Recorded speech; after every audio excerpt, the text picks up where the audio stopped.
안녕하세요. 잠시 세상의 소음에서 벗어나 영혼의 양식이 되는 지혜의 말씀으로 여러분을 초대합니다. 오늘 우리가 함께 나눌 이야기가 여러분의 마음에 깊은 울림과 평안을 주기를 바랍니다. 혹시 이 시간이 은혜롭게 다가오신다면 조용히 좋아요를 눌러 마음을 표현해 주시고 이 말씀이 필요할 다른 이들에게 공유하여 하나님의 은혜를 함께 나누어 주십시오. 여러분의 구독은 저희가 이 귀한 여정을 계속하는 데 큰 힘이 됩니다. 주님의 이름으로 여러분의 삶에 축복이 가득하기를 기도합니다. 오늘은 성경의 가장 역동적이고 때로는 혼란스러웠던 시대, 바로 사사기 시대로 시간여행을 떠나보려 합니다. 왕이 없어 각자 자기 소견에 옳은 대로 행하던 시대, 이스라엘 백성들은 반복해서 하나님을 떠나 고통받고 또다시 하나님께 부르짖기를 거듭했습니다. 오늘 우리가 만날 인물은 그 시대의 한가운데 서 있던 기드온입니다. 그리고 그의 이야기는 세상의 논리와는 정반대되는 하나님의 일하시는 방식을 너무나도 선명하게 보여줍니다. 사사기 7장 1절 말씀으로 이야기를 시작하겠습니다. 여룻바알이라 하는 기드온과 그를 따르는 모든 백성이 일찍이 일어나 하롯샘 곁에 진을 쳤고 미디안의 진영은 그들의 북쪽이요 모레산 앞 골짜기에 있었더라. 상황은 절망적이었습니다. 당시 이스라엘은 미디안 족속의 압제 아래 신음하고 있었습니다. 미디안과 아말렉 그리고 동방 사람들의 연합군은 그 수가 너무나 많아 성경은 그들을 메뚜기의 많은 수와 같고 그들의 낙타는 해변의 모래가 많음같이 무수했다고 기록합니다. 그야말로 땅을 뒤덮은 거대한 군대였습니다. 이에 맞서기 위해 기드온이 소집한 이스라엘 군사는 총 32,000명이었습니다. 물론 적군에 비하면 턱없이 부족한 숫자였지만 그래도 기드온의 마음 한편에는 이 정도면 한번 해볼 만하지 않을까 하는 생각이 있었을지도 모릅니다. 바로 그때 하나님의 음성이 들려옵니다. 그런데 그 말씀은 우리의 모든 상상을 뛰어넘는 것이었습니다. 2절입니다. 주께서 기드온에게 이르시되 너를 따르는 백성이 너무 많은즉 내가 그들의 손에 미디안 사람을 넘겨주지 아니하리니 이는 이스라엘이 나를 거슬러 스스로 자랑하기를 내 손이 나를 구원하였다 할까 함이니라. 너무 많다고 하십니다. 적군과 비교하면 초라하기 짝이 없는 숫자인데 하나님은 너무 많다고 말씀하십니다. 왜일까요? 그 이유가 바로 이어집니다. 혹시라도 이스라엘 백성이 이 전쟁에서 승리했을 때 이것은 우리의 힘과 용기로 이룬 승리다라고 교만해질까 염려하셨기 때문입니다. 하나님은 승리 그 자체보다 그 승리를 통해 누가 영광을 받으시는지를 더 중요하게 여기셨습니다. 그들은 패배를 피하는 것보다 승리의 주인이 누구인지를 아는 것이 먼저였습니다. 이는 오늘을 살아가는 우리에게도 깊은 통찰을 줍니다. 우리는 종종 더 많은 자원, 더 나은 능력, 더 큰 숫자에 의지하려 합니다. 교회는 성도 수에, 개인은 자신의 경력이나 재산에 기대어 안정감을 얻으려 합니다. 그러나 하나님은 때로 우리의 가장 큰 성공과 강점이 아니라 오히려 가장 큰 약점과 실패를 통해 일하기를 원하십니다. 왜냐하면 바로 그 자리에서 우리는 비로소 자신의 무력함을 깨닫고 전적으로 하나님만을 의지하게 되기 때문입니다. 우리가 할 수 없다고 고백하는 바로 그 순간이 하나님께서 하실 수 있음을 경험하는 시작점이 되는 것입니다. 하나님의 명령에 따라 첫 번째 군사 감축이 시작됩니다. 이제 너는 백성의 귀에 외쳐 이르기를 누구든지 두려워 떠는 자는 길르앗 산을 떠나 돌아가라 하라. 이 말씀은 신명기 20장에 기록된 율법에 근거한 것이었습니다. 전쟁에 나갈 때 두려워하는 자는 다른 병사들의 사기까지 떨어뜨릴 수 있으니 집으로 돌려보내라는 규정이었죠. 기드온은 아마도 몇몇 사람이 떠날 것이라 예상했을 것입니다. 그러나 그의 눈앞에 펼쳐진 광경은 충격적이었습니다. 무려 22,000명이 진영을 떠났습니다. 전체 군사의 3분의 2가 순식간에 사라진 것입니다. 기드온의 마음이 어땠을까요? 거대한 적진을 바라보며 이제 겨우 1만 명 남은 아군을 보았을 때 그의 심장은 철렁 내려앉았을 것입니다. 하지만 하나님의 시험은 여기서 끝나지 않았습니다. 주님께서 다시 기드온에게 말씀하셨습니다. 백성이 아직도 많으니 그들을 인도하여 물가로 내려가라. 내가 거기서 너를 위하여 그들을 시험하리라. 하나님은 기드온을 데리고 군사들을 물가로 이끄셨습니다. 그리고 기이한 명령을 내리십니다. 물을 마시는 자세로 군사들을 선별하라는 것이었습니다. 개가 핥는 것 같이 혀로 물을 핥는 자들을 너는 따로 세우고 또 무릎을 꿇고 마시는 자들도 그와 같이 하라. 많은 사람들이 이 장면을 해석하며 손으로 물을 떠서 마신 사람들이 무릎 꿇고 마신 사람들보다 더 경계심이 높고 뛰어난 병사였을 것이라고 추측합니다. 하지만 성경은 그러한 설명에 대해 침묵합니다. 중요한 것은 그들의 능력이나 자질이 아니었습니다. 핵심은 하나님의 주권적인 선택이었습니다. 하나님은 세상의 기준으로는 이해할 수 없는 지극히 평범하고 어쩌면 임의적으로 보이는 방식을 통해 당신의 군대를 선택하셨습니다. 그 결과 손으로 물을 떠서 핥은 자는 단 300명이었습니다. 32,000명으로 시작했던 군대는 이제 고작 300명만이 남게 된 것입니다. 하나님께서 말씀하셨습니다. 내가 이 물을 핥아 먹은 300명으로 너희를 구원하며 미디안을 내 손에 넘겨주리니 남은 백성은 각각 자기의 처소로 돌아갈 것이니라. 이제 기드온에게 남은 것은 거대한 미디안 연합군과 그에 맞설단 300명의 군사뿐이었습니다. 인간적인 눈으로 볼 때 이것은 전쟁이 아니라 자살 행위나 다름없었습니다. 하나님은 기드온의 두려움을 아셨습니다. 그 연약한 마음을 누구보다 잘 알고 계셨습니다. 그래서 하나님은 그에게 특별한 확신을 주시기로 합니다. 그날 밤 주님은 기드온에게 말씀하셨습니다. 일어나 진영으로 내려가라. 내가 그것을 내 손에 넘겨주었느니라. 만일 내가 내려가기를 두려워하거든 네부와 브라와 함께 그 진영으로 내려가서 그들이 하는 말을 들으라. 그 후에 내 손이 강하여져서 그 진영으로 내려가리라. 하나님은 우리의 연약함을 꾸짖기보다 그것을 아시고 친히 붙들어 주시는 분입니다.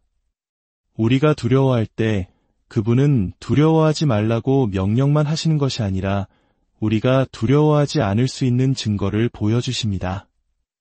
기드온은 부와 브라와 함께 칠흑 같은 어둠을 뚫고 적진의 경계까지 잠입했습니다. 그리고 그곳에서 놀라운 광경을 목격합니다.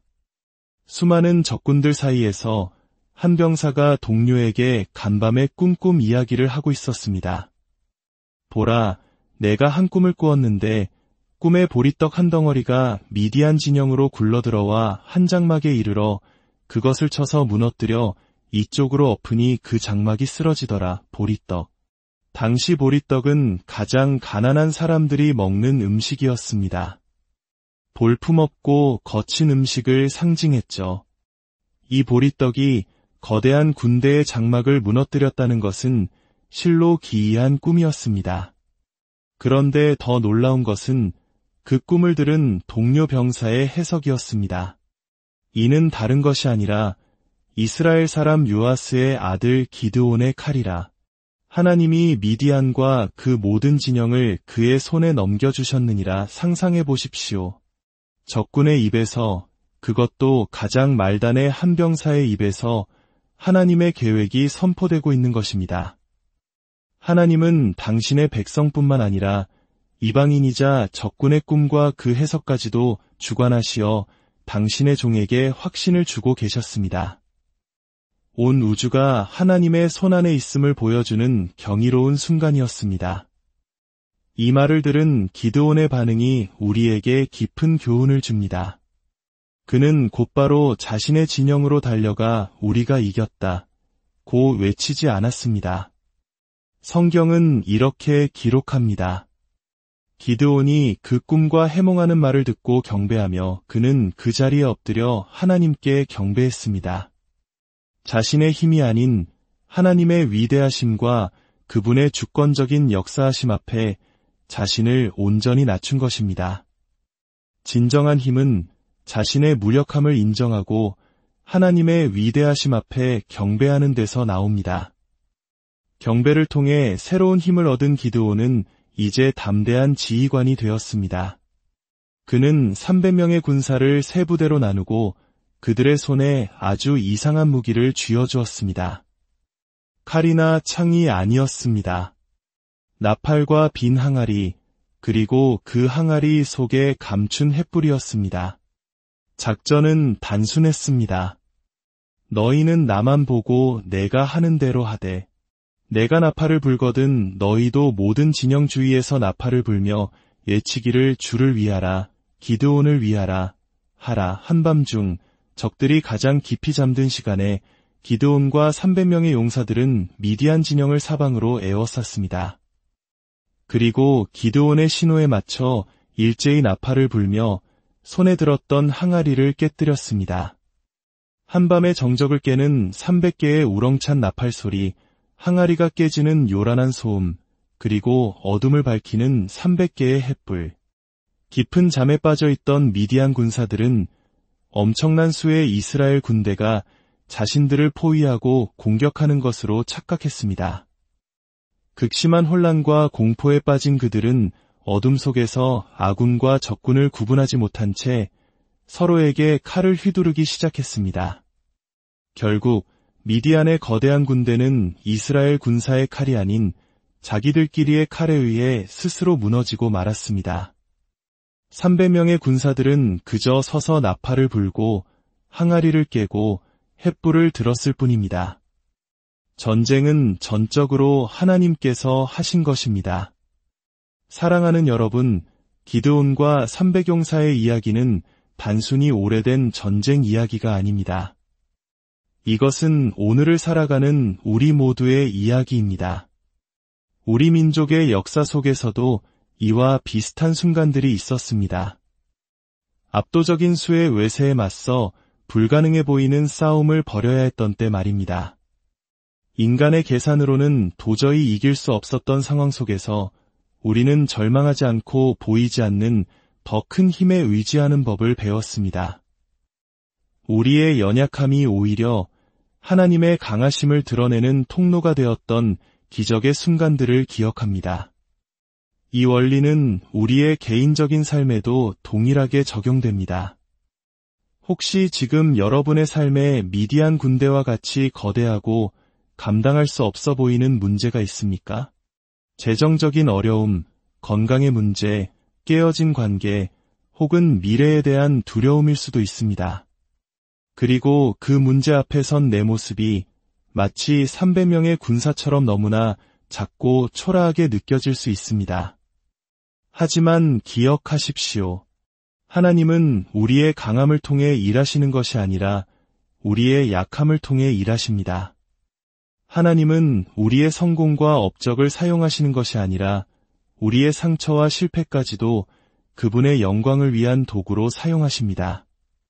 우리가 가진 것이 볼품없는 보리떡과 같을지라도 그것이 하나님의 손에 들릴 때 거대한 장막을 무너뜨리는 능력이 됩니다. 우리가 가진 무기가 세상이 보기에는 어리석은 나팔과 빈 항아리일지라도 하나님께 순종할 때 어떤 군대보다 강력한 무기가 됩니다. 이 모든 이야기는 결국 한 분, 바로 예수 그리스도를 가리킵니다. 세상의 왕들은 강한 군대와 화려한 마차를 타고 오지만 만왕의 왕이신 예수님은 연약한 아기의 모습으로 나귀를 타고 오셨습니다. 금 면류관이 아닌 가시 면류관을 쓰셨습니다. 세상이 가장 큰 실패와 저주라고 여기는 십자가의 죽음을 통해 그분은 죄와 사망의 권세를 이기시고 인류에게 가장 위대한 승리를 안겨주셨습니다. 이처럼 하나님의 능력은 우리의 약함 속에서 온전해집니다. 오늘 하루 여러분의 삶의 자리에서 기드온의 하나님을 경험하시기를 축복합니다. 여러분의 연약함을 부끄러워하지 마십시오. 오히려 그 약함을 가지고 주님 앞에 나아가십시오. 주님, 저는 할 수 없습니다. 제 힘으로는 이길 수 없습니다. 그러니 주님께서 싸워주십시오.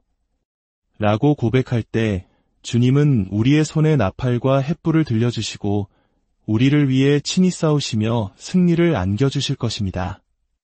함께 기도하겠습니다. 하늘에 계신 우리 아버지 하나님, 오늘 기드온의 이야기를 통해 세상의 지혜가 아닌 하나님의 놀라운 방식을 배우게 하시니 감사합니다. 때로는 우리 앞에 놓인 문제가 너무 커 보이고 우리 자신은 너무나 작고 연약하게 느껴져 두려움에 휩싸일 때가 많습니다.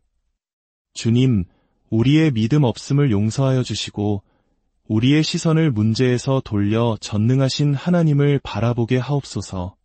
나의 약함 속에서 가장 강하게 역사하시는 주님을 신뢰합니다. 우리의 삶을 주장하여 주시고 우리를 통해 하나님의 영광만이 드러나는 복된 인생이 되게 하여 주옵소서. 우리를 구원하신 주 예수 그리스도의 이름으로 기도드립니다.